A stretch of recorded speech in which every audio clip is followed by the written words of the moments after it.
Hello. Hello, hello, hello, hello. Thank you for your patience, my friends. Okay, weird smile, but sometimes you gotta do it.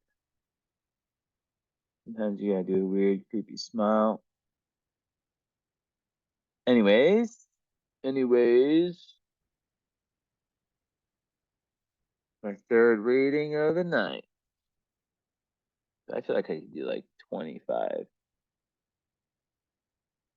If the night was longer, that is. All right. Oh, I had the last name and first name. I shall do this. I'm just gonna call him PK.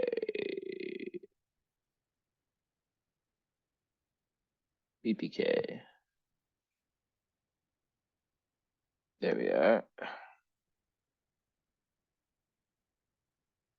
So I have to go. Hold up 1 second.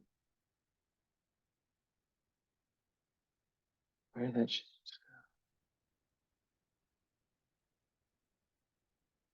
go? What? Chicka what? Open.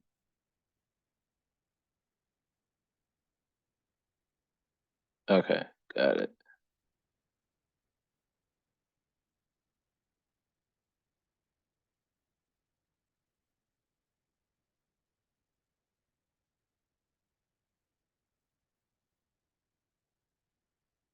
Okay, we're good. Oh no, I need to convert this one. Okay, cool. So, anyways, very interesting chart. We've got a Pisces moon. Love to see those. Such an interesting moon placement.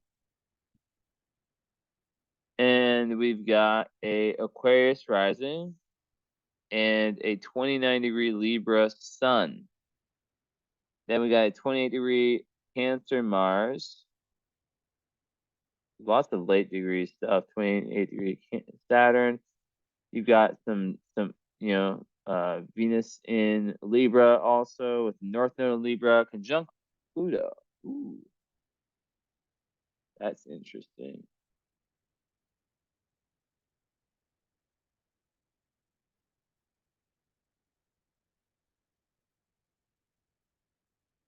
So we see some things here.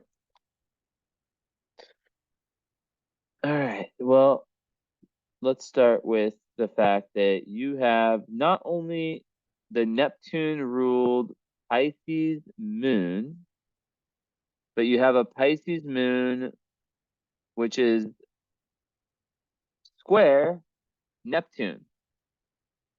So basically, that is very, very special. However, it comes with some warnings, and I'll get into that. So, as I just mentioned, Neptune is the planet of just,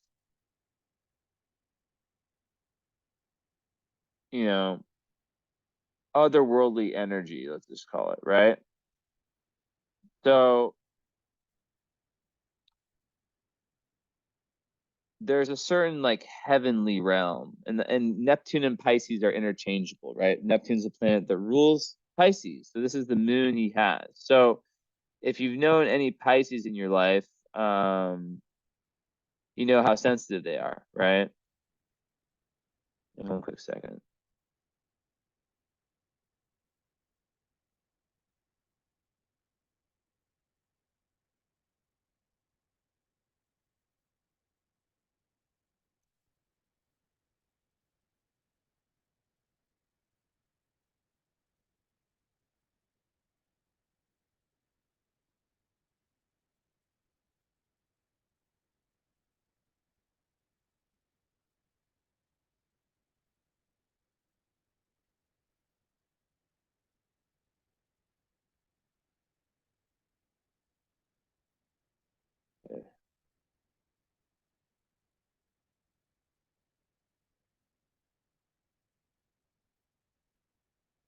But yeah, anyway, so when you don't have Pisces, right? Or when you when you don't have Neptune like making like a big ruckus in your chart, um, ruckus, or like let's just say like you have no Neptunian in your chart, right? Um, I think that the way it can affect life is that um it can definitely make one more like Neptune energy is essentially the energy that they say, like the quote, like the drug addict and the mystic exist in the same waters. The drug addict just drowns while the mystic learns to swim. That's like a perfect quote for that, right? Um, so when someone has a Pisces moon, as a man, especially in today's world, um, not sure where you guys live. I think you guys are Indian, but I'm not sure if you guys are in India or somewhere else. I love India, by the way. But yeah, and a lot of the Western world these days, there's this whole, and it's been like this for a while. There's this whole be a man kind of thing going on in society, right? Be a man, be strong. And it's kind of messed up because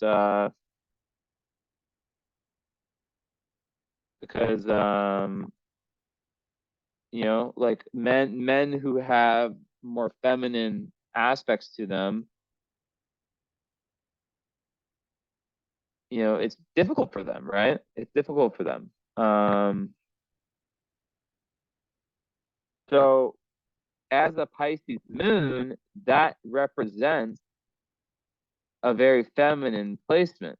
Not and do not think I'm saying this in a way that's bizarre. I just mean feminine, not gender, just in terms of it being sensitive, of it having definitely some intuitive gifts, definitely having some ability to read people, some high creativity potential, ability to kind of like blend in different situations. So yeah, there's a lot, but a lot of men in today's world, they shut down that Pisces or whatever, that Pisces or that Scorpio moon that they have because men are not supposed to be sensitive. And what can happen that's so negative about that is that when they shut that down, they're not able to meet their own emotional um, needs, right? So that's why like a lot of Pisces, Scorpios, Cancers, I'd say more Pisces and Scorpios, like a lot of like the murders you see, you're like, wow, how the fuck are they Pisces? Pisces are supposed to be so peaceful and stuff. So yeah. So I guess I'm not saying that this man here is is has anything wrong with him. No, I'm not saying that at all. My point is I'm using this as a comparison to explain that there's a big need for men who have different, more feminine parts of their chart um, to to really really to not push those away. To not villainize, right? To see them as superpowers.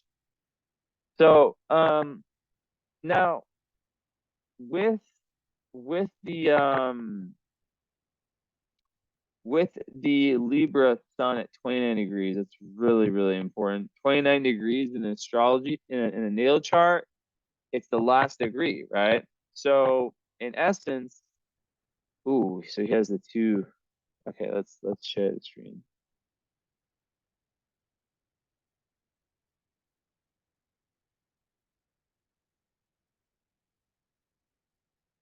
So yeah, you see here. Actually, that's not video. I'll go back on there. But okay, so you see here, he's got Pisces and Pisces here, Moon, and Sun in Libra. So these are the two signs in the zodiac that have the least good boundaries. Now, let me explain. So on like a more physical boundary level, Libras have this real difficulty with saying no, right? Not all of them, like I said, but when it comes to physical boundaries, Libras struggle. They don't want to upset the balance around them. So sometimes they just acquiesce until, they learn, until they learn the way to kind of like have their own back. And, a lot of that is about borrowing the assertiveness and very fiery nature of their opposite sign, Aries, right? Opposite signs are the same sign, same energy, opposite manifestation. So that is a important point, right? Now, hmm,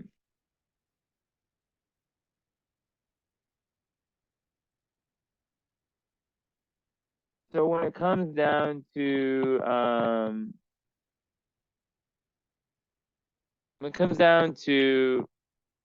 how these two combine and like with boundaries, right? Pisces, it's more on the energetic boundaries, right? Like I said, Pisces are chameleons, right? They kind of just fit in to wherever they're at. So, um, yeah, they can definitely fit in and blend into different environments, but definitely at times I guess, like sometimes they just lose themselves. Sometimes they just lose themselves on an energetic level. Let's say like someone with a Pisces moon is on like a camping trip, or let's say that they're at their company, they're just like really, really, really deeply in their company's culture. They're working there every day and they're around certain people. Pisces moons, like they need to spend, so this is very important for him to spend a lot of alone time, right? I'm not saying every second of every day. I'm just saying like to be able to you're not filming me. To be able to at least like understand that in alone time, that's when, the greatest revelations will come, right? For a Pisces moon. And, for Pisces moon, like oftentimes alone time is sacred, right? And wait, why did I didn't see that I wrote to check down your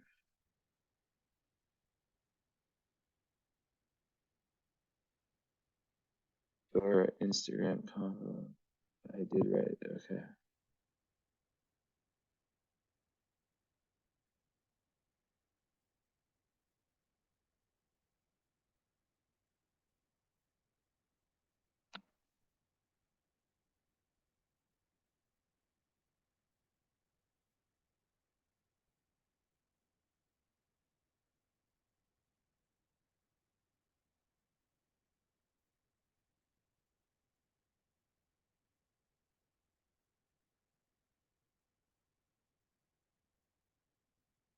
Okay. So,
I'm just reading your messages.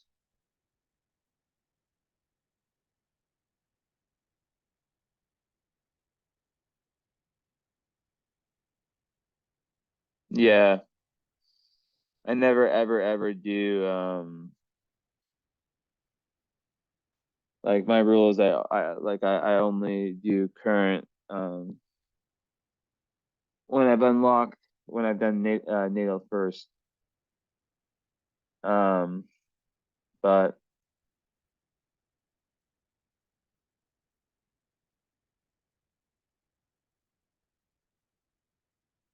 hmm.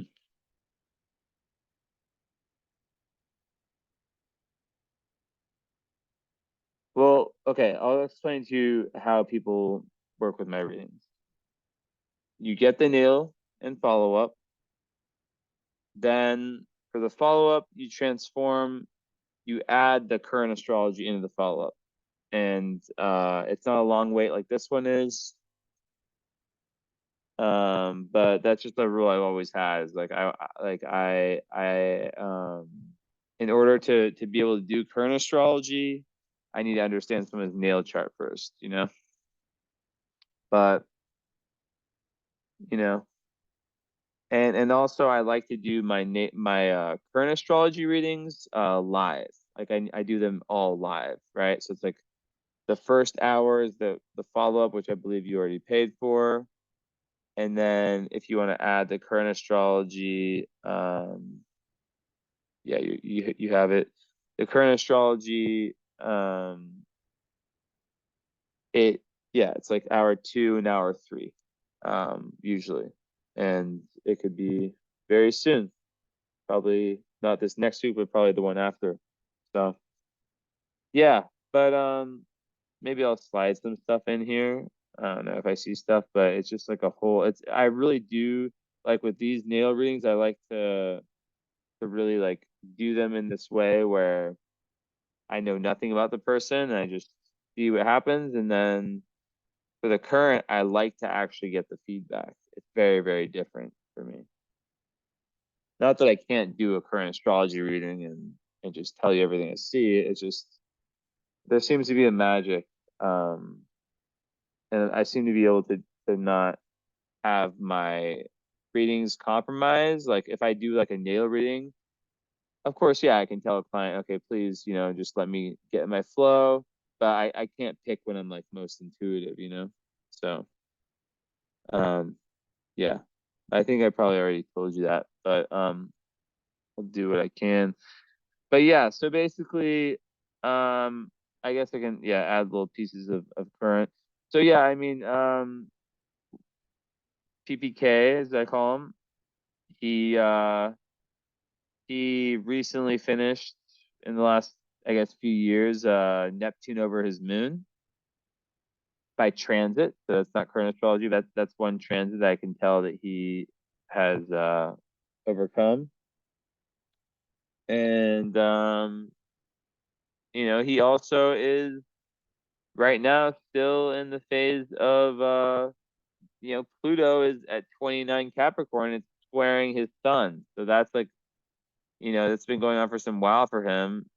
But after this year, it's going to be like a major, just like breath of fresh air because maybe now he's like kind of dipping back into some old energy, some old difficulties. Because yeah, Pluto square Sun. Of course, it's different for everyone. Like, um, you know, people are at different places with respect. Like, you get hit really bad by a transit if you're just not doing the work. But a lot like people who have Pluto square Sun transit, like I've heard of like millionaires losing like everything and having to rebuild. Really depends where you're at and how willing you are to surrender. So right now it's an exact square between Pluto, which just moved back into Capricorn from Aquarius, 29 degrees, and it's 29-degree Libra Sun. So, but it's something he's been used to for a while, so I don't imagine that difficult. And then,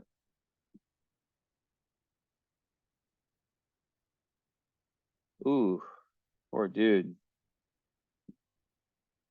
So yeah, then on top of that, he's been going through Pluto square Mars, or Pluto opposite Mars, excuse me.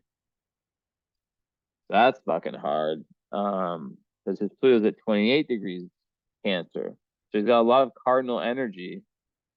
Um, late degree cardinal energy. That's where Pluto is. So that's wild. Shoot. And yeah, and then like I said, he ended the Neptune transit. Good for him.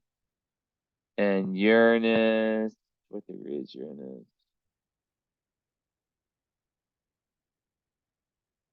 So I thought 21, which is so close to my midheaven.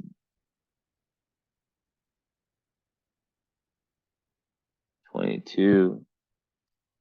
According to astrology, I should have some good things happen to me, but who cares about me right now? Um, yeah, so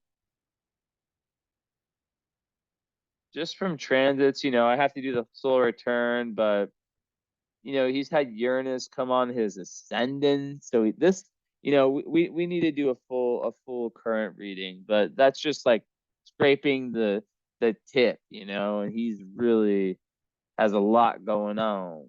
A lot going on.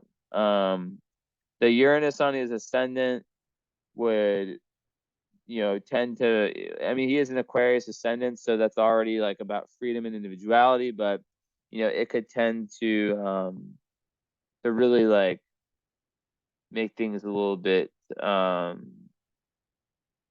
just super speed and super freedom, a major need for freedom. So yeah, there's lots of stuff, and then in the next few years he'll have Pluto, which will square his 2 degree Scorpio Mercury. I mean, it's nothing compared. Like he is like finishing, so he's finishing some of the craziest transits. So, I mean, I would have to look at his solar return. I have to look at his progressions. It's a whole different reading. But I just want to give you a little taste, just the transits, and um, yeah, who knows what his progressions say? Who knows what his solar arc says? Who knows? I mean, I know his house ingress. Ooh, so yeah, so as Pluto moves out of Capricorn, that moves into his first house. Now, of course, his ascendant's at 16 degrees, so you know, if I look at whole sign, but still, even for like for that, like I would still think of the Placidus. So I guess it would still be in his 12th house in Placidus, Pluto for a while, but the fact that it's moving into a new energy, Aquarius, which is the energy of his first house, I know that would be a big deal for him, and that's kind of like also kind of it was happening, and it kind of came out of it, and it's seesawing this whole year essentially, and then that means that Saturn has moved into his second house, so still first in Placidus, but that you got to watch out for not overworking, but it could be a very good time for success, but I have to see everything together. So yeah. Okay, back to the chart. So okay, the fact that he has this energy here, um boundaries could be difficult for a chart like this. Um so of course, like learning when it's okay to say no, learning when it's okay to say yes. Um that's so important.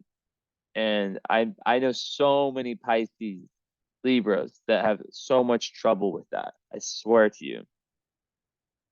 I'm not saying he does. I'm just saying. So, you know, the big aspect that I'm like, oof.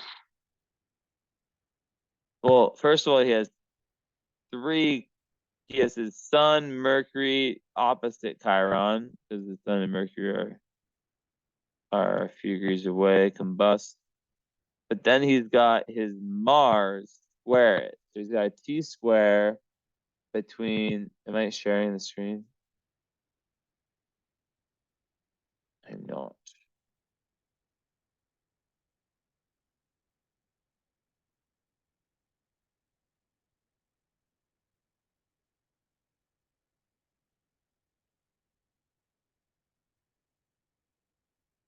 Okay. So you see here, this is called a T square. Um, and it's between Sun slash Mercury. These two are opposite Chiron, right? And then Chiron and the Sun slash Mercury are square 90 degrees Mars. And then also Chiron is square Mars. So what does that mean? It means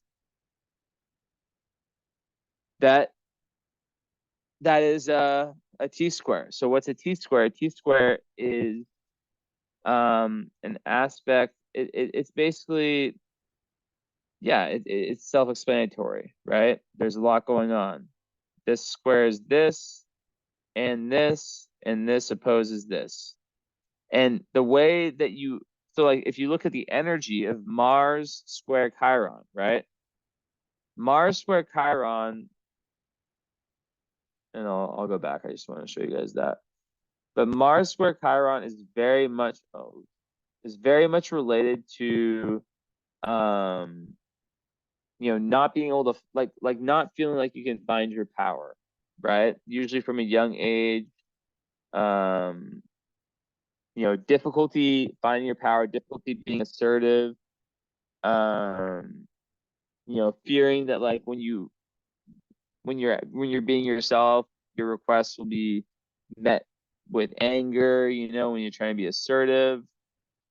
And also there's energy in his chart, Sun and Mercury square Mars, of having potentially a short fuse, even as a moon in Pisces, which is very peaceful, and a Libra, which is very peaceful. Those are just potentials, right? So it makes me wonder, and where's the what sign? Yeah. Okay, I just lost my Wi-Fi for a second. But no, it's so crazy because I was actually gonna do this thing. I don't even know if people believe me when I say this shit, but I was gonna guess because I didn't even look at your I didn't really have like your Mars sign didn't really tap in, didn't really like you know save in my head. I was gonna guess that it was Mars in Cancer, or Mars in, well, I knew it wasn't Pisces, so Mars in Cancer, yeah, was what I was thinking. Of course, I didn't say anything, but the reason I thought that was because I was just curious if there would be this potential frustration, right? There's a frustration that comes out when you have a difficulty getting Mars energy out, right? So Mars energy, it likes to be in Aries, it likes to be in Scorpio, and the reason being is that it likes to just flow with no problem, right? So what if in a sign such as um Cancer, there can be a lot of passive aggression, because Cancer is not a sign that is very um assertive, right? So, when I'm thinking about this, I'm just like, damn, like, so even with all this energy, even with all this energy, um, there could be frustration around around around getting around like kind of going with the Mars, like what I was saying about Mars and Chiron square, right? I was saying like it's difficult for people with that to feel like they have their power, to feel like they really um don't judge me. I have magical teeth that can somehow open bottles. But I never have soda, by the way. I just like was craving a Pepsi. Don't judge me. Anyways, yeah. So people with Mars for Chiron, there's sometimes some pain around anger, but also being like feeling like they can really like successfully show that anger. Um, so yeah, yeah. So when we move it to let's see here. The fact, okay, yeah, back to what I was saying. The fact that the Mars is in Cancer, people with Mars in Cancers, a lot of the time they just like they feel, like it's just difficult. Mars placement. They can sometimes revert to emotionally, like on a low vibe to I'm not saying this is how he is, but on a low potential to emotionally manipulative techniques, until they learn to voice their emotion, right?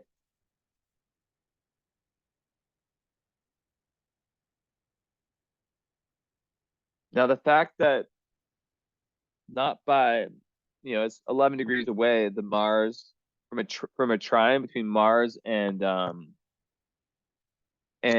moon, but they're still in in water signs, right? They're not fought, maybe by angle they're not a perfect aspect, but they definitely are an aspect. So um the way I look at it is that if he's able to truly get into his emotions and admit vulnerability, um and really really get out the truth of that Pisces moon, then that is like one of the biggest successful pieces of this chart and of the unfolding of this individual. Now, interestingly, when we go down to the karmic stuff, my specialty, his south node, right, the been there, done that in past life, which has the north node as its opposite, which is the mountain never climbed in past life. We have one of the things that I see, and it is massive. And I'll show.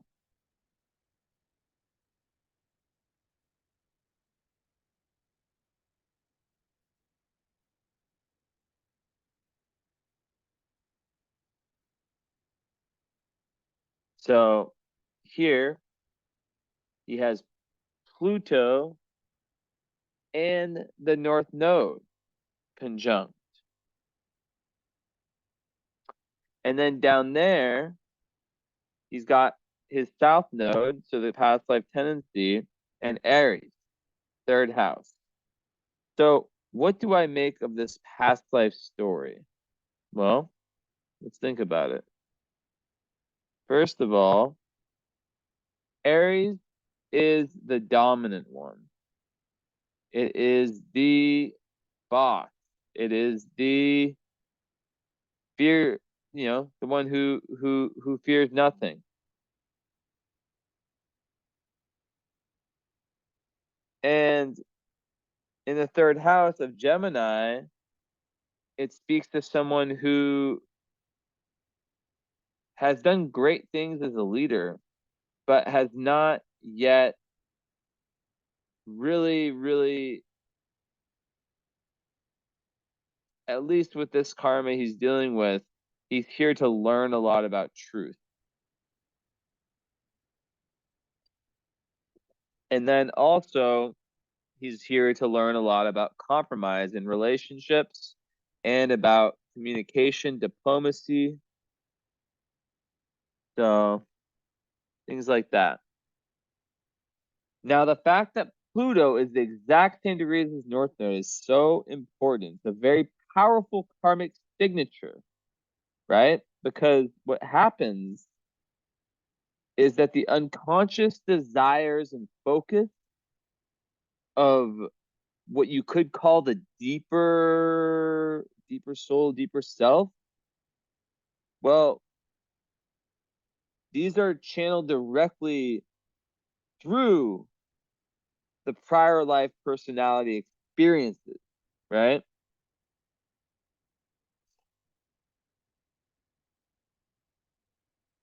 So basically, it's very, very key to understanding the whole natal chart. Um, and mm, because it's Pluto conjunct the North Node, if it was Pluto conjunct the South Node, there'd be that theme of like reliving the karmic path. Um, Lots of people like Pluto on the South Node. They have like lots of past life gifts.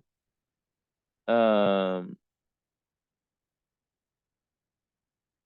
but there could also be like blockages, but he doesn't have that. He has the North Node. And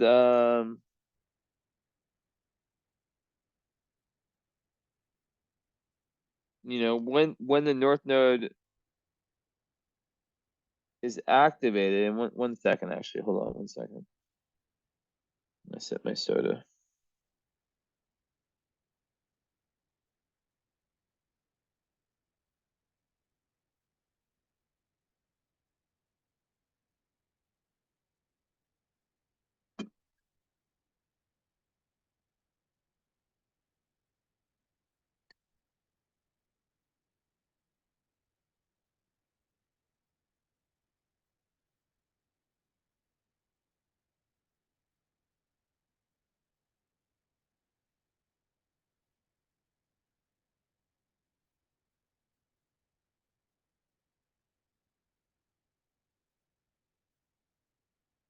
Yeah, so with Pluto conjunct the North Node, right?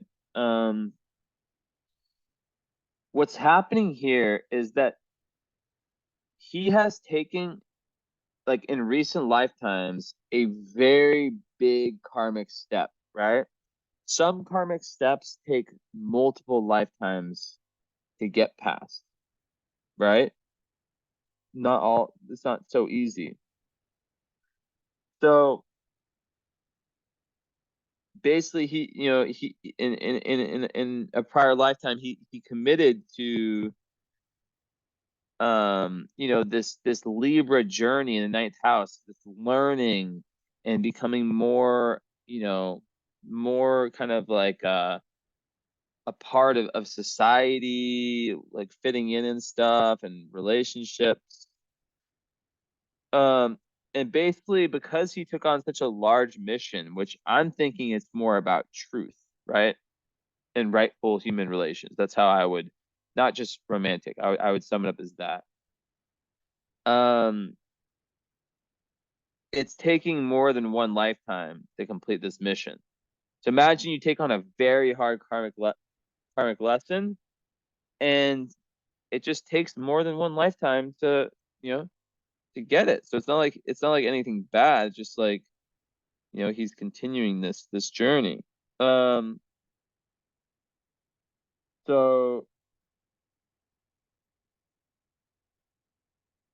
you know, we're really just understanding that anything selfish is going the wrong way. I know that sounds like a generalization, but low vibe Aries is just childish and selfish, right? So, and anything that keeps him like closed minded in his immediate environment, like he's meant to travel physically and metaphorically. That's how he, increases his worldview.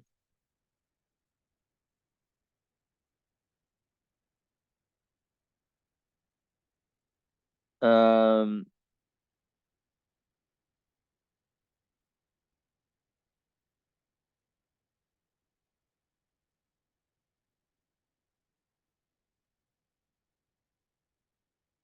and because Pluto is there in the ninth, which is very interesting, he could be someone who becomes like very, very, very, I mean, just, very, very, I don't know any other word than obsessed with philosophy, with finding that very truth that I'm referring to, right? He could become very, very obsessed with that. So, the evolutionary goal of a Pluto ninth house person is to understand themselves within the context of the greater cosmos, right? Through the travel, through the philosophy, through various faiths, metaphysical studies, you name it, right? Um, Another really fascinating thing that I found in my research about Pluto is that ninth house Plutos, there tends to be this idea that this individual a lot of times does not feel at home in the culture of his origin this lifetime due to having reincarnated in many, many, many. I've seen this time and time again. And sometimes, like, they encounter these people via traveling or these places and people via traveling. So it can lead to like a problematic sense of cultural alienation. And, I have my Pluto in the third house, not to, I don't like to talk about myself, but, third house is the opposite of ninth. And I believe it's similar for both, even though third house doesn't rule that much. And that's definitely my experience. So there's this big, you know, search for meaning, right? Which I've talked about before. Like that's the big deal for him, right? He's really trying to find meaning. He's really trying to find truth. Let's give it a Jupiter that's in retrograde. Let's see. No, doesn't matter. Um, so some people with this can feel like they're rootless, right? If there's endless traveling, like traveling physically or traveling metaphorically through different, as I said, worldviews, philosophies, things like that. So the idea, the polarity point, which is how to kind of heal some of this stuff, is that sometimes when there's a lot of ninth house energy, especially with the sun there, right? Sun in ninth house, there can be sometimes a level of dogmatism, right? And especially at 29-degree sun, that is like turning, like this is a crucial lifetime in terms of like mastering this energy, this truth energy, right? So sometimes people who spend a lot of time developing truth, right? Truth is something that's different from person to person, right? Some people, basically like the big questions, like where do we come from, where are we going, who are we, or something. The key is to understand because sometimes people who have a strong ninth house, strong Sagittarius energy, they can feel like, I spent so much time on my finding my philosophy. And even if he did this Placidus, he'd have Uranus in the ninth house, and so he'd have a lot, right? um so Uranus, yeah, so either way you cut it, it's like the ninth house. And sometimes there can be a dogmatism, or like a feeling like, yeah, so like I've spent so much time finding my truth, so you have to believe my truth. I'm not saying he's like that, but the key is to understand that there are multiple truths for different people, different times, different places, all that stuff. And sometimes, so like it's just important to understand that, like, you can't really force your worldview on other people. I'm not saying he does that. I'm just saying a lot of peace comes, but sometimes people can feel kind of like not a loner, but they can feel a little bit ostracized because their beliefs, you know, I call it like understanding it's uncommon common sense, right? So, um, with that aside, um, yeah, there's a big need to be really, really firm and to always be seeking and always trying to learn and always learning from different areas and different traveling is definitely something I think that would be, very, very massive for him. Um, so he's meant to continue this journey of learning. Um, and then, okay, so Aries is down there. So when we look further into this, um, we could see, okay, the ruler is Venus, the ruler of the node, right?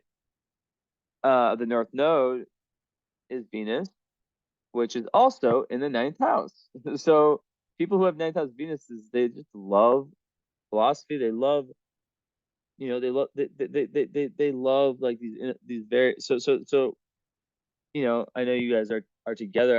I always talk about like like kind of like people or a partner that would be good. So of course it's you perfectly. Um but it really does reflect like a need to it reflects a love for traveling, a love for just like being open-minded. Open-minded is the key here, right? Um and just being open to anything, any potentials. And then the best of there too is going to ensure that he's going to be very, very broad-minded and very open. And with the Pisces moon, the mutable moon, that's the chameleon, right? So he's able to kind of like shapeshift and in different environments kind of just blend in. It's a superpower in my opinion. So yeah, so that's really interesting stuff. Now, with the squares, there's no squares to the nodes. Let me just double check with my eyes. Mm, mm. So, well, Jupiter would be a square. So this is very important because this would indicate that in past lives there's been some, and this speaks to the Gemini, the Aries Gemini South Node, right? And it's ruled by Mars in the sixth, which speaks to this like this potential I don't want to say imbalance, but this potential past life, even though he's been working on this for lifetimes, um, to stay a little bit close to home and to not, you know, to be more involved in like the material world per se, right? And with Jupiter squaring the nodes, that is a skip karmic step around truth, right? This very thing we're talking about. And with that, um, there can be unresolved karmic material around his beliefs, around, you know, different teachings that he's followed, and his relationship to faith. So a lot of times when I see the square with Jupiter and the nodes, I think, okay, there's something in, whether it's, recent lifetimes that kind of like, a good example would be like the church, right? Um, just an example. I'm not saying this is what it is, but um, how that can condition people in ways that pushes them away from ultimate truth. Like in today's world, someone who believes everything they hear from their school, growing up, and everything in the media. They believe all the mainstream media. They believe everything they're told. I'm not saying that's him at all. I'm just saying that in past lifetimes where there wasn't internet, where there wasn't all this truth, it was a lot easier for people to be manipulated. So it can also, so usually like um the skip step can also have something to do with honesty to the self, right? And but like more so like how they perceive the truth, quote unquote, the truth, their truth. Um, and sometimes what happens, especially in the sixth house, is that it can be, yeah, very, very in the kind of material world, and that can lead to, um, you know, a miss, I guess you could say, when it comes to finding the truth. So that's why he's like really in like lifetime lately, like trying to undo past life conditioning, right? That's why it's so important for him to be able to change belief systems, to be able to try on different belief systems, to have that intellectual open-mindedness and flexibility. So a lot of people with this, they can have like a karmic crisis of faith, um, you know, a conflict within the self about the understanding of the truth, or like some teaching that they followed that kind of led them astray, and ultimately it's a crisis of faith. So and that crisis of faith can undermine their capacity to truly understand their place in the greater scheme of things, in the greater scheme of things. So it can go back to alienation, right? And the fear of like, if I take on this very, very I guess what you could call um different type of philosophy, that there can be like a fear that will, you know, alienate him from society. So it's a big thing, is like getting past that.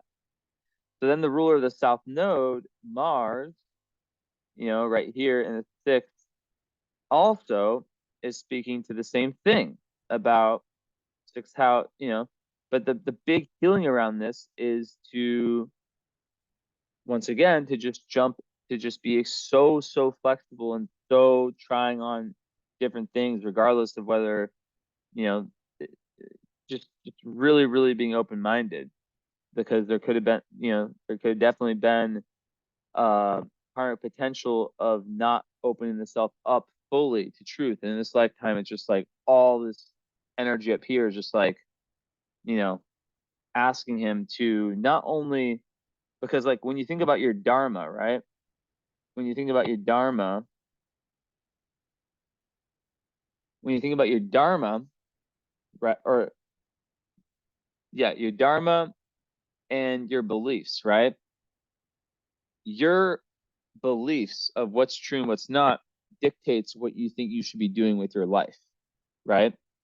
As I go with my other example, the person who believes everything they're told, like in past historic times, let's say it's the church saying you do this, you do that, their what their truth is going to be this, based on that, and then they're going to apply that to their dharma, like what they think that is the best thing they can do, for their big picture life. So it's a lot of unconditioning that comes through lots of experiences all over the world, you know, metaphorically traveling or physically traveling. And the more that you know he is to travel in those ways and try on so many different philosophies, the better. And that's why I think with the Pisces moon, that mutability is, like I said, it is the chameleon energy. But with that chameleon energy, that Pisces moon, there is that potential to, you know, there is, like I said, that need to be for alone time, that need to find that well of truth within themselves. And sometimes it's, yeah, so it's really, really important, like meditation, or and just trying on so much and having that discernment of like what's bullshit, what's not. And that also goes to Aquarius rising. Aquarius rising people, they are doing things their own way, it's Uranus. So they they are totally cool with you know, it's Aquarius rising. It's all about being an individual, an unconditioned individual. So you see the themes that are coming up here, right? Um, so when we look further here, there are some placements, like Sun square Mars. Um, that's a little bit different. Mercury square Mars. Um, People with that, sometimes they have to, like, once again, learn diplomacy and learn how to communicate in, in a way that is, hold on.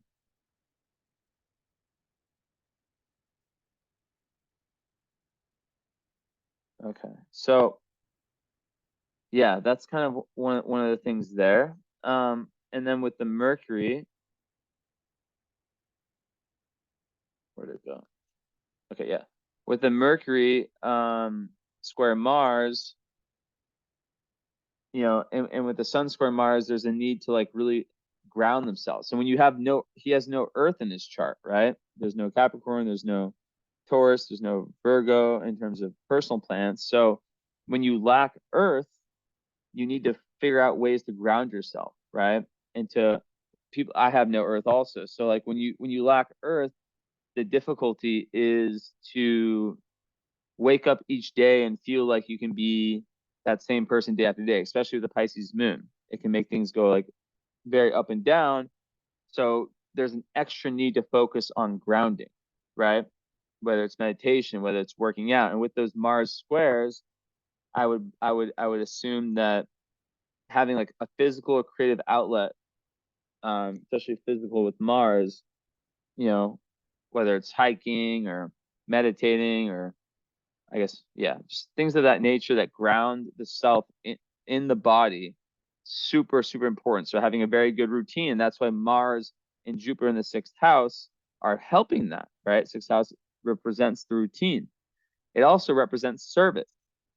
So, the more he can be of service, and that also points to his Neptune in the 11th. Um, that becomes important, right? And in Placidus would be Neptune the 10th, which would be someone who, is meant to really help other people, and to, their dharma is very, very linked to spirituality, right? Um, and to really finding their own ideals when it comes to their own philosophies that are based on spiritual principles, most likely, right? And kind of more of the metaphysical world. Now, with this sixth house over here, to me, that with in Cancer, the Mars, Jupiter, and part of fortune, that part of the chart is speaking to, first of all, Jupiter there is very, very good for working. It's very, very good for the daily routine. It's very, very good for health as well. Mars there makes someone a very strong worker. Um, it makes someone who wants to organize. So it actually does help the lack of Earth, right? But there's this level of blending emotional energy, right? Cancer, with the sense of groundedness, right? The sense of being very, very firm day to day. So I would think of that as, a need to, approach daily life with this sense of vigor, and this real sense of routine and daily exercise, stuff like that. People with sixth house Mars, sometimes they push themselves a little bit too hard with different things like work. And so it balance is really, really important in that, right? Because there is that past life tendency to potentially get caught in in areas that are not, like, that are more like close to home and less, you know, ninth house Sagittarius, like tying it all together. So, um, yeah, but the Mars Cancer individual like really, really looks out for their family. They're someone who, usually wants to like help other people and really look after their family, their loved ones, all that stuff. Um, and then with the Jupiter in Cancer in the sixth, that is just shining a very positive light on the daily routine, on that groundedness that we talked about that's needed, right? The lack of earth. So whether it's the spiritual, the emotional, the physical, even just overall health, like routine in that sense is very, very important to meeting the main goals here, right? So then Jupiter in Cancer also is similar. Usually people with Jupiter in Cancer, they have this like built-in kind of lie detector, and that kind of goes with this Mercury and Scorpio, right? Mercury and Scorpio people, they want to dig deep. They want to really, really dig deep. It's less it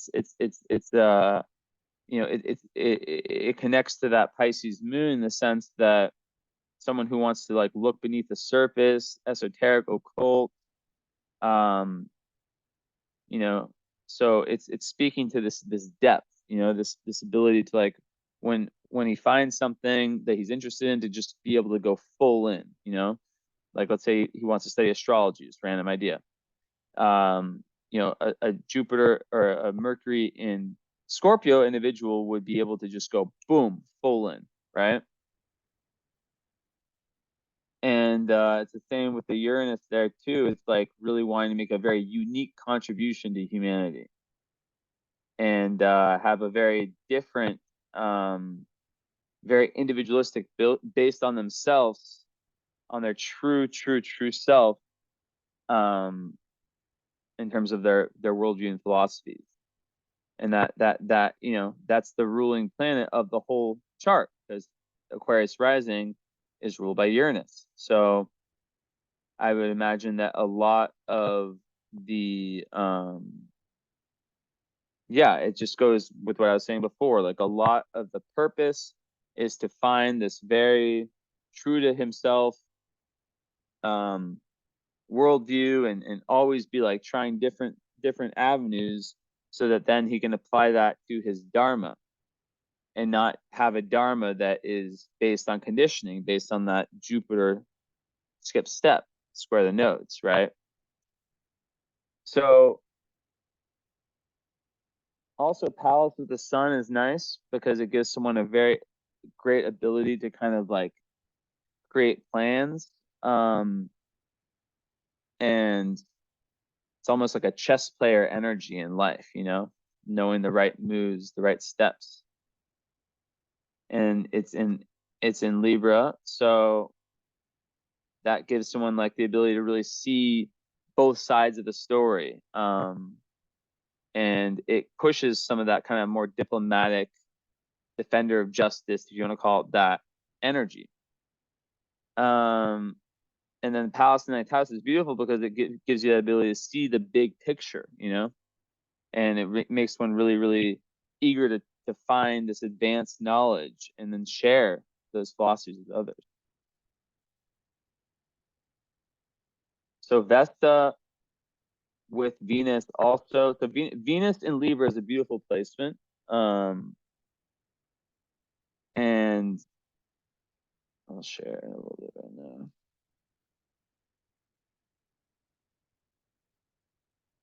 So, that placement right there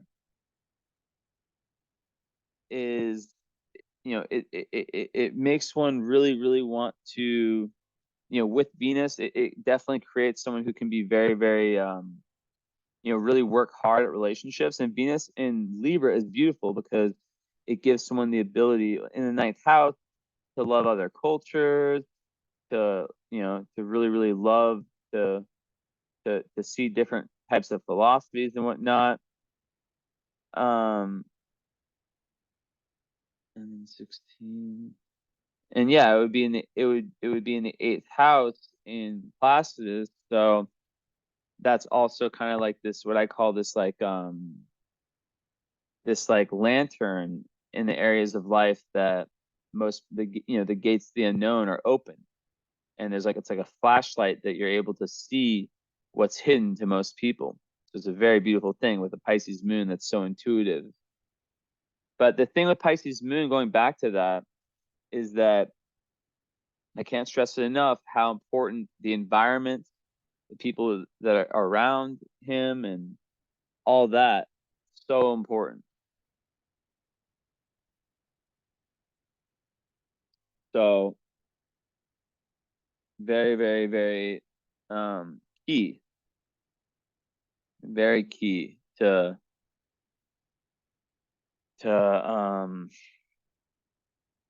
always be updating when it comes to the grand philosophies.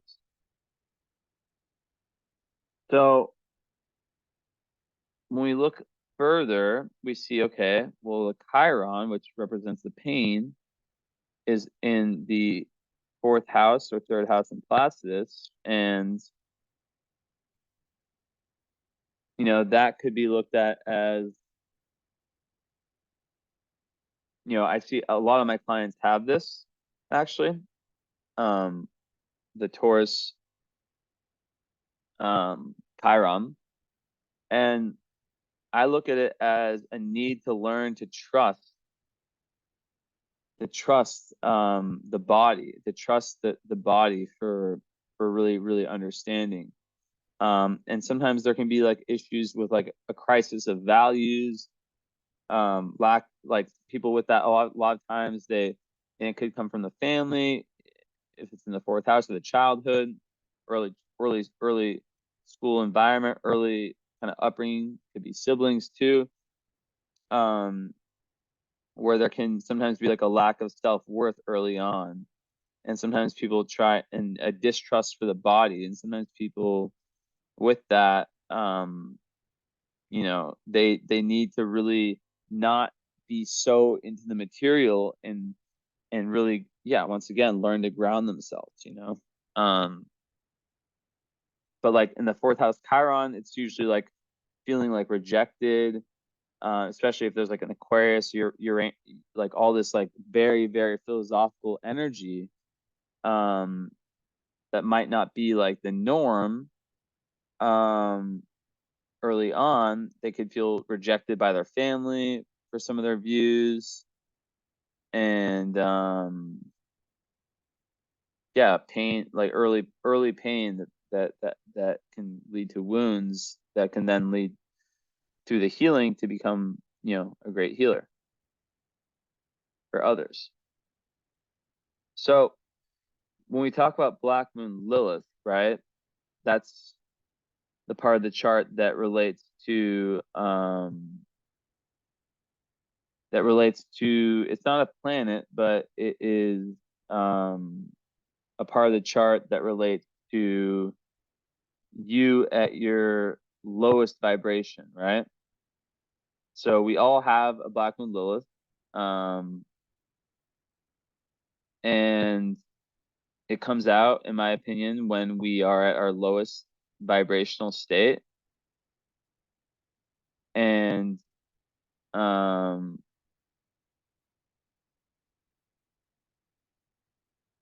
it's an interesting one, right? Because it's like it doesn't always come out, and I break each one down. It's something that can be transformed. It's like, so in Gemini, I think of it is a fear of rejection, which goes with the themes I've been talking about, right? Where someone might be, afraid of I guess or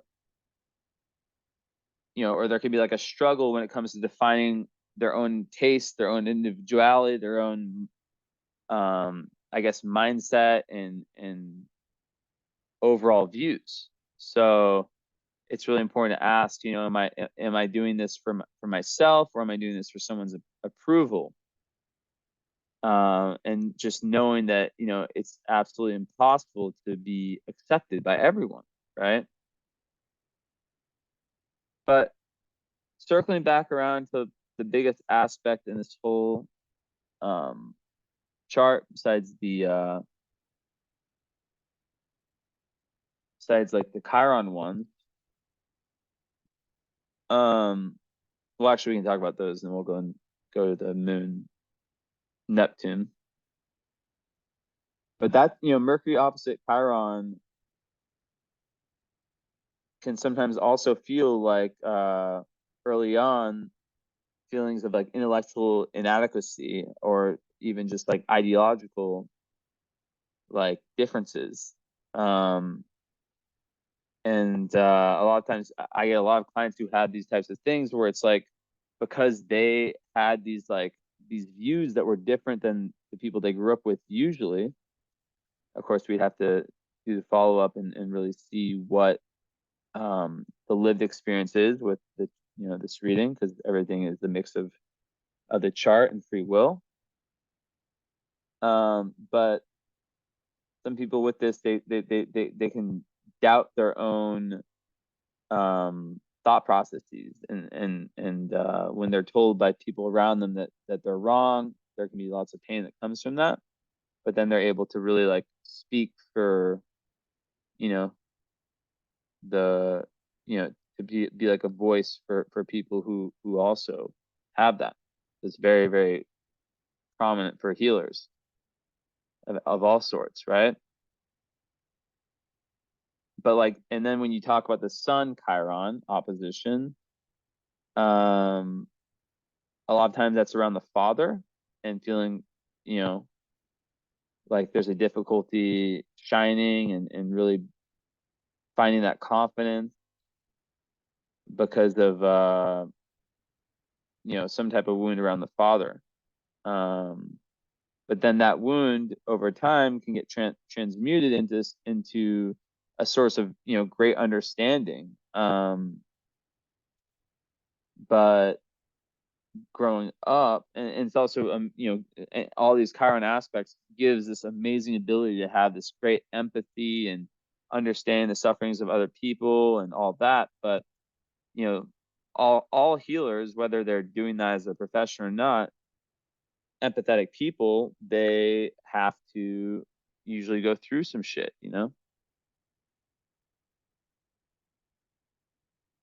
So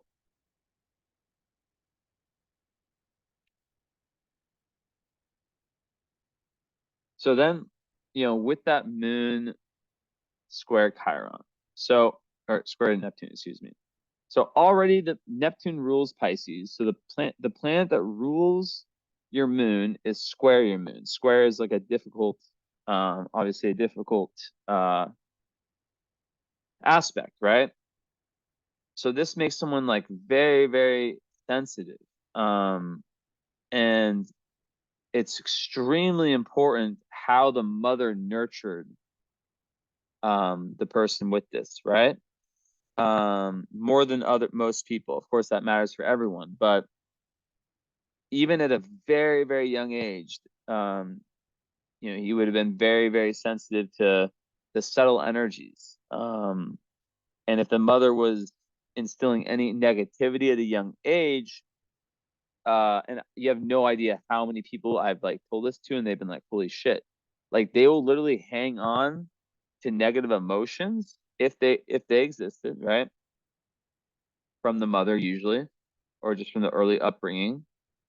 Like say it's shame or guilt or some kind of unhappiness or some kind of negative emotion, they'll think that that's their own.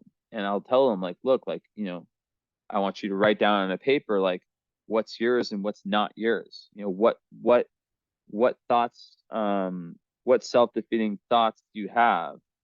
Um, Stuff like that.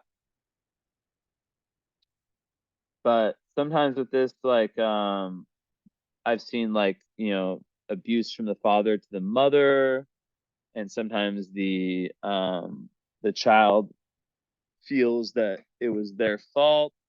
Not always, but if there were healthier, mother-child relationships, like so this is like the ultimate placement of like, people with moon square um Neptune, sometimes they feel like they they're so in tune with the suffering of the world and the suffering of other people that it can be too much for them.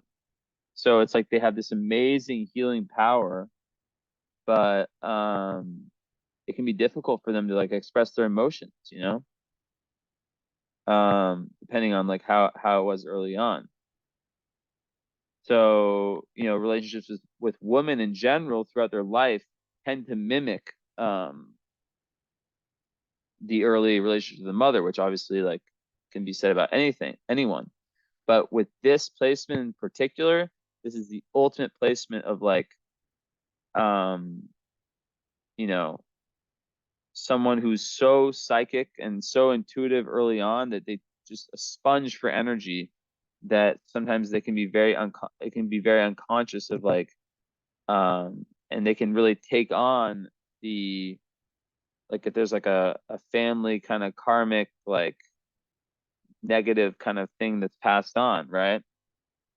There can be like paranoia, depression. So the biggest thing with this is learning and having the being brave when it comes to sharing the emotions. Because lots of men in today's world who have placements like this, they just run away from it. That's one of the things with Pisces moon men in today's world. Not putting you in that box. I'm just saying, um, they can, because they're so sensitive, they can just shut it down early on, especially if there's some type of like family conditioning. So yeah, being able to like express the emotions, even if it's just like literally filming yourself on your phone. I tell this to so many people and it like works like a fucking magic. Just like you don't have to show anyone, you just like film yourself, you do little videos of yourself each day, talking about your emotions. And because Neptune rules cameras, it rules mirrors too. So being able to share like your sympathies and some of the lower parts of your suffering, stuff like that, people listen. And obviously you have to avoid being victim or the savior, but this is like the ultimate like shapeshifter, dreamer, storyteller, magician type energy, right? And it's very, very common for someone to be very good in anything artistic, whether it's acting, singing, writing, whatever, poetry. So the more that one with this can overcome shyness, it improves their image, and it just rules like, it's just the idea of just like taking that leap in and being vulnerable, and that just has like massive um you know effects. So um and a lot of people like this can keep these like talents, these healer talents, these like very esoteric talents for themselves, but it should not be kept a secret forever. And it could also be some of this past life energy that kind of the square of Jupiter that could keep them away from that. Let's see here. But then some really nice aspects, Sun trine Jupiter, that just gives someone like a very happy-go-lucky kind of overall energy, someone that people like, someone that people usually quite popular when Sun and Jupiter are in trine. Um, it's very good for, the comforts in life. And the only downside is that there can, like, sometimes people with this, because trines are kind of like the easy things that you have that you might not even notice in yourself. So it can sometimes lead to like a little bit of like self-indulgence. But then there's that sextile with Saturn and the Sun, which actually like makes it so he takes responsibility and is able to be very good in that sense. And then also Jupiter is trine Mercury, which is really, really good in terms of like seeing the big picture and being very philosophical. And like, and this goes to lots of the goals of the North Node in this karmic journey, to be able to talk to people from all walks of life and uplift people with the ideas. And and be very open-minded. That's a very, very good one for that.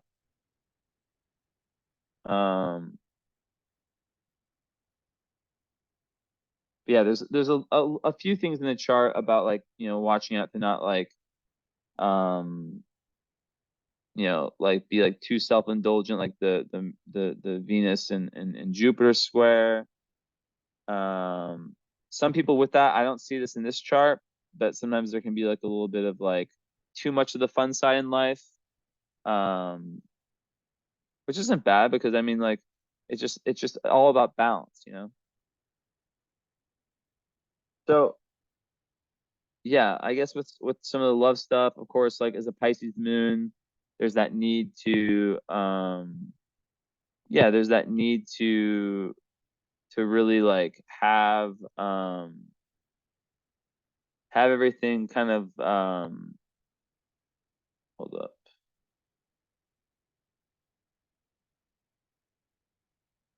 Where'd it go? Where'd it go? Where'd it go? Where'd it go? Where'd it go?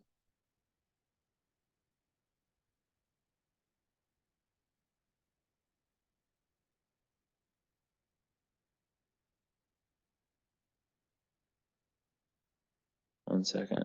Just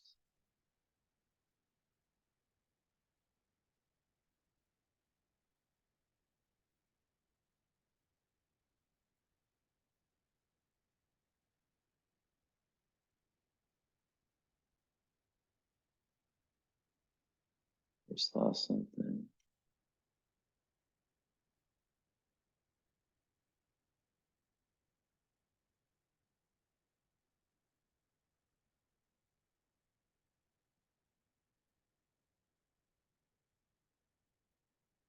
Sorry, just give me a second.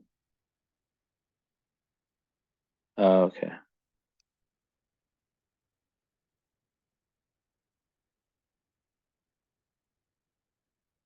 Where'd that shit go?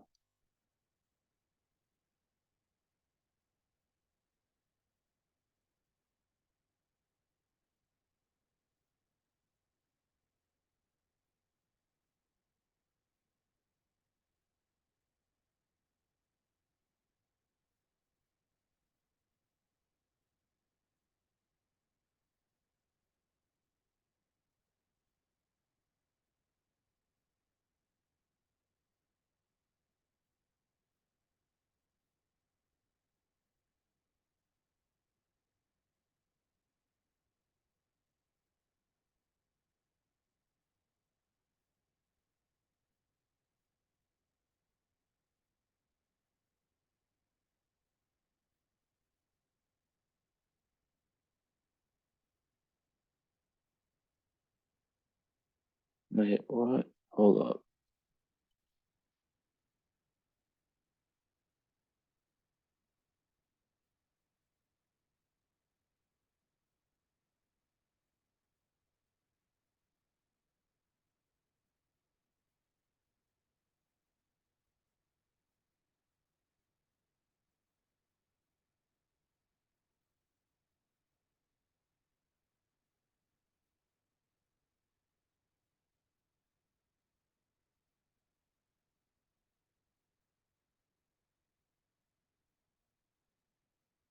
Okay. Well, I guess I'll figure that out later.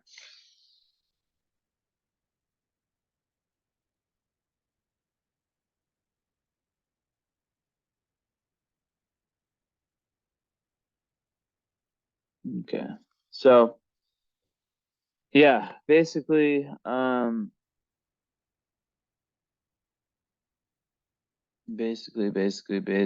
think family is also something that's really, really big. But yeah, with love, like um yeah, like Pisces moons, they need that real sensitivity, that they need that partner that they can just like have alone time, but not, and just have that kind of psychic, intuitive kind of understanding.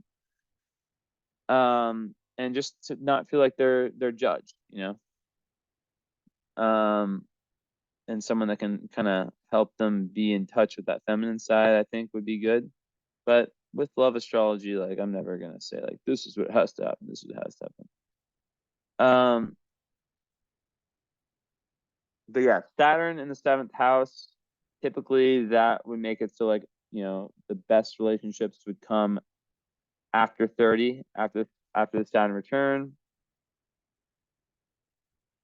And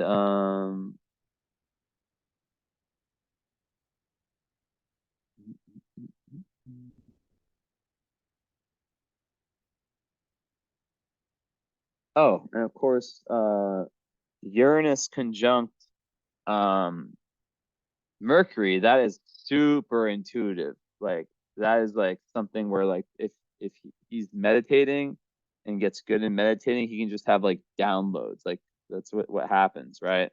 Um, and just really, really maybe have like a more very individualistic kind of way of going, getting information and stuff like that. So it's quite neat.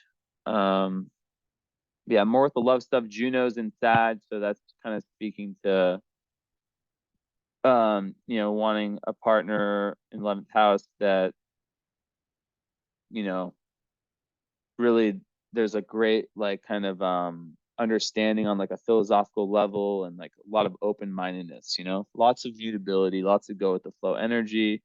And when your north node is in the position it's in the ninth house in Libra, of course, and Venus in Libra also, Venus and Libra, they're so good at seeing the beauty in their partners. It's one of the why it's probably considered it's indignity, meaning it's like the best Venus signs are Libra and Taurus in the sense of like the Venus works best in those signs because Venus and Libra, they just are so good at seeing beauty in the world and people around them, and it just makes very, very fair and good relationships. So people who have that are usually naturals when it comes to that. Just the Saturn and the seventh would have made it so, you know, um, the star of life may have not been so easy um, with relationships, but with lots of lessons to learn. And then finally, the Uranus square the ascendant, that can just make it so, it is the ruler. So, um,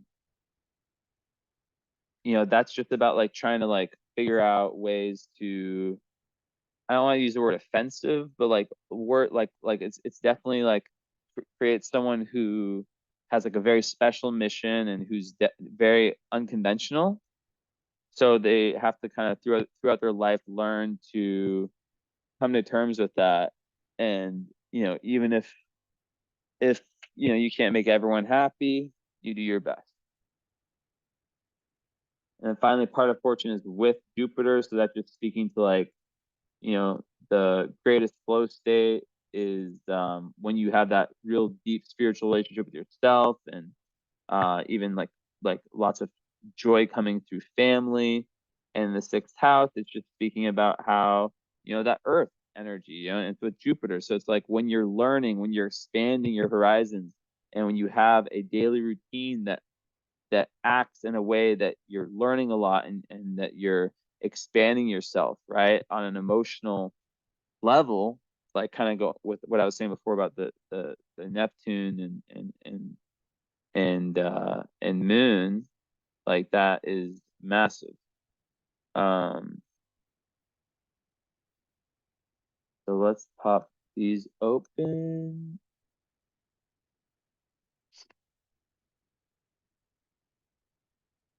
Actually, let's do this first.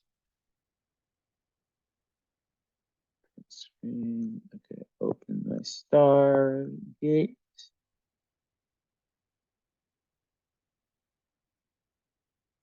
All right, so let's see if we see any of these.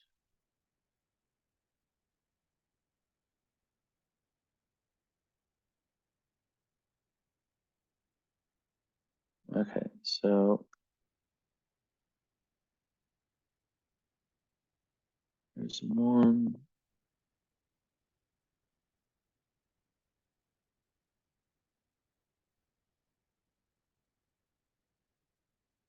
There's two. So industrious conjunct Mars. That's interesting. So that's in Mars in Cancer. So that could speak to like the work, like the daily work, um, potentially being something where he's able to, you know, be some type of healer and really put other people at ease. But this is the thing. It's 28 degrees Cancer. That's like close to the billionaire degree, which is very linked to real estate. So I would not be surprised if like, some type of hospitality, like real estate business like that. But it could also be Cancer, which is dealing with emotions, therapists or like any kind of healer. So there really is a lot of that. And then, so Regulus is with Saturn. I've never seen that one before. Okay.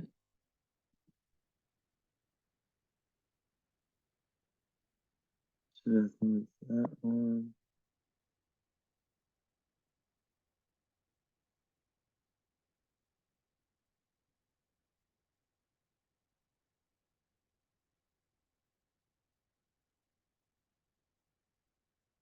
Yeah, and then Fama, which is like literally about fame, is on the midheaven. So I don't know. Like literally all that's saying is that like if fame is on the midheaven, like that is saying that there's potential for fame. I'm just saying what the astrology says. I know nothing about you, but that is what it's saying. That's pretty cool. Um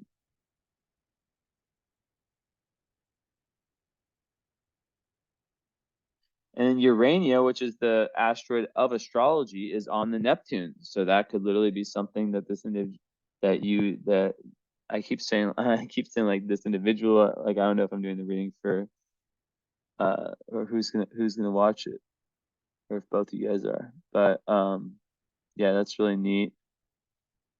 So let's see. Um so can I find anything about Algol on the IC?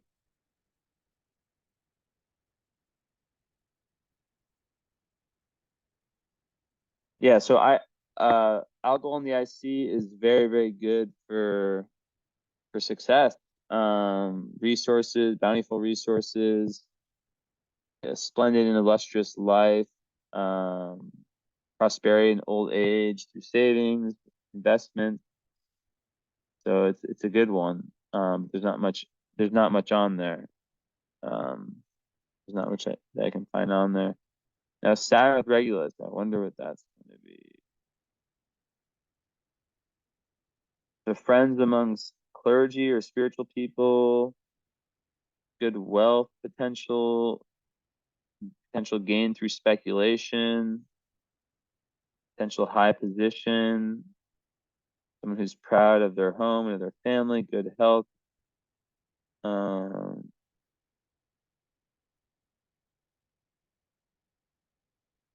okay. All right. So that is all. Did I say anything about Vesta and Venus, and just how like when those are together, it's someone who's really, really willing to work hard for the relationship? Not sure if I said that. Anyways, that is it. Thank you so much. Let me know if you want to add current the transits, the things that you were talking about. I'll give you a big discount where it would be $50 discounted. And instead of having just a 1 hour session, which you guys already have, you guys can keep that, no pressure.